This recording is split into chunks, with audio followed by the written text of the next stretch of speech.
Hi, I hope you're all having a great Wednesday. I'm back with the one and only Ivan for our read aloud. No painting. No one asks me to paint today. No one asks Ruby to perform. There are no shows, no visitors, unless you count the protesters. Max stays in his office all day. More boxes.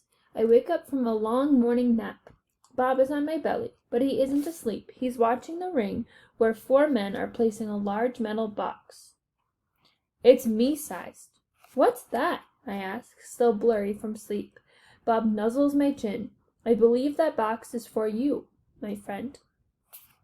I'm not sure what that means. Me? They brought in a bunch of boxes while you're sleeping. Looks like they're taking the whole lot of you, he says, casually, licking a paw. Even Thelma. Taking, I repeat? Taking us where? Well, to some zoo, probably. Others to an animal shelter where humans will try to find them homes. Bob shakes himself. So I guess all good things must come to an end, huh? His voice is bright, but his eyes are far away and sad. I'm going to miss your stomach, big guy. Bob shuts his eyes. He makes an odd noise in his throat. But what about you? I ask. I can't tell if Bob's just pretending to sleep, but he doesn't answer. I gaze at the huge shadowy box and suddenly understand how Ruby feels. I don't want to go into that box. The last time I was in a box, my sister died. Goodbye. When George and Julia come that night, George doesn't get his mop or his broom. He gathers up his tools and belongings while Julia runs to my cage. This is my last night, Ivan, she says, and she presses her palm to my glass. Mac fired my dad. Tears slip down her cheeks, but the zoo lady said maybe they'll have an opening there while cleaning cages and stuff. I walk to the glass that separates us. I put my hand where Julia's is, palm to palm, finger to finger. My hand is bigger, but they're not so different. I'm going to miss you, Julia says, and Ruby and Bob, but this is a good thing. Really, it is. You deserve a different life. I stare into her dark eyes, and I wish I had words for her. Sniffling, she goes to Ruby's cage. Have a good life, Ruby, she says. Ruby makes a little rumbling sound. She puts her trunk between the bars and touches Julia's shoulder. Where is Bob anyway? Julia asks. She looks around, under tables, in my cage, by the trash can. Dad? She calls. Have you seen Bob? Bob? Nope, George says. Julia's brow wrinkles. What's going to happen to him, Dad? What if Max shuts down the whole mall? He says he's going to try to keep it open without the animals, George says. He stuffs his hands in his pockets. I'm worried about Bob, too. But he's a survivor. You know what, Dad? Julia gets a gleam in her eye. Bob could live with us. Mom loves dogs, and he could keep her company and... Jules, I'm not even sure I have a job yet. I might not even be able to feed you, let alone some mutt. My dog walking money. Sorry, Jules. Julia nods. I understand. She starts to leave, then runs back to my cage. I almost forgot. This is for you, Ivan. She slips a piece of paper into my cage. It's a drawing of Ruby and me. We're eating yogurt raisins. Ruby is playing with another baby elephant, and I am holding hands with the lovely gorilla. She has red lips and a flower in her hair. I look, as I always do in Julia's picture, like an elegant fellow, but something is different about this drawing. In this picture, I'm smiling. Here's that picture.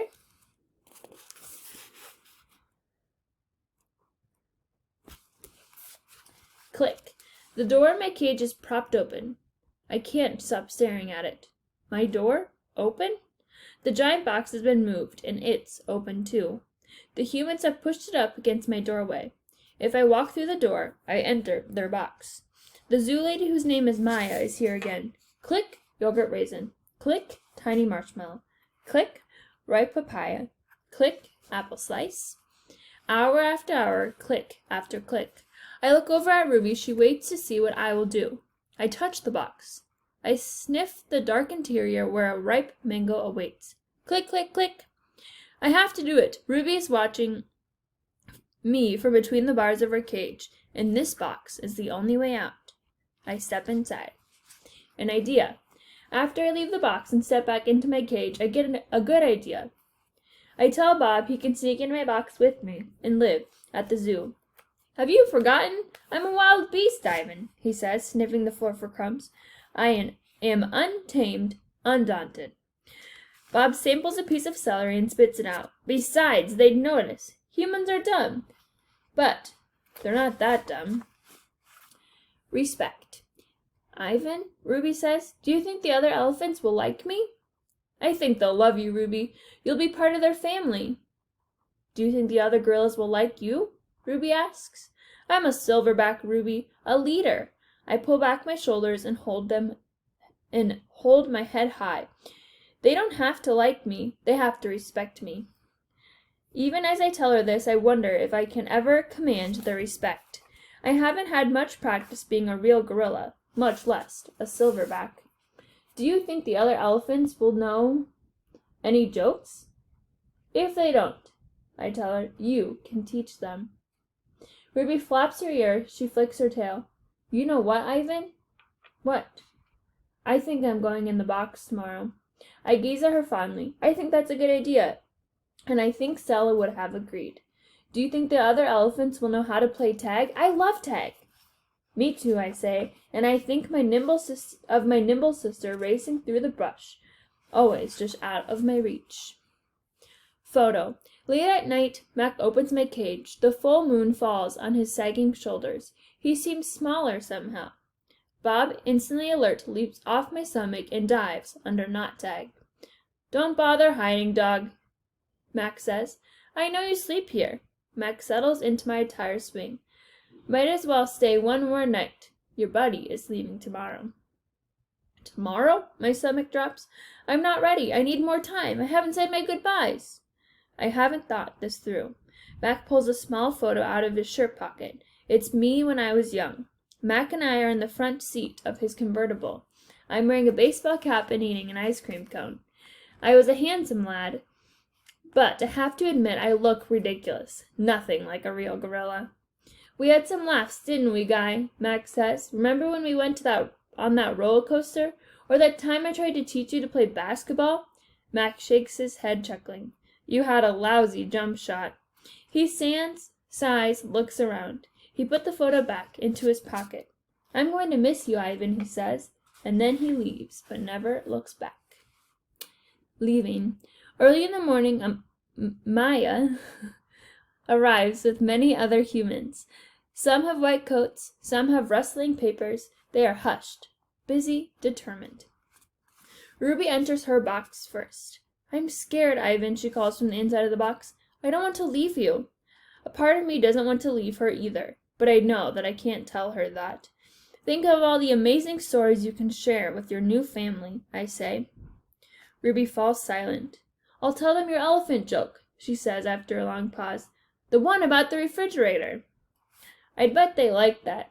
And be sure to tell them about Bob and Julia and me. I clear my throat. And Stella.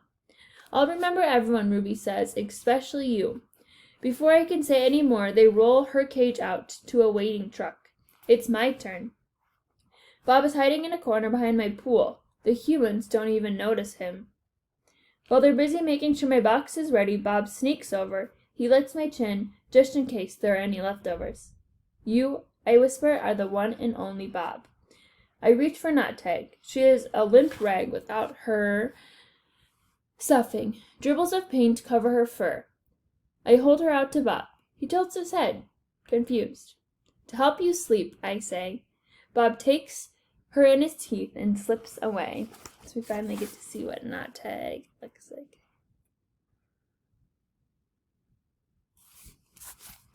Good boy.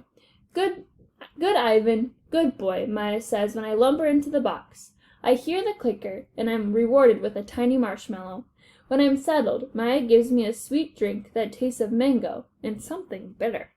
My eyelids grow heavy. I want to see what happens next, but I'm sleepy. So sleepy. I dream I'm with Tag, and we're swinging from vines while Stella watches. The sun slices through the thick ceiling of trees, and the breeze tastes like fruit.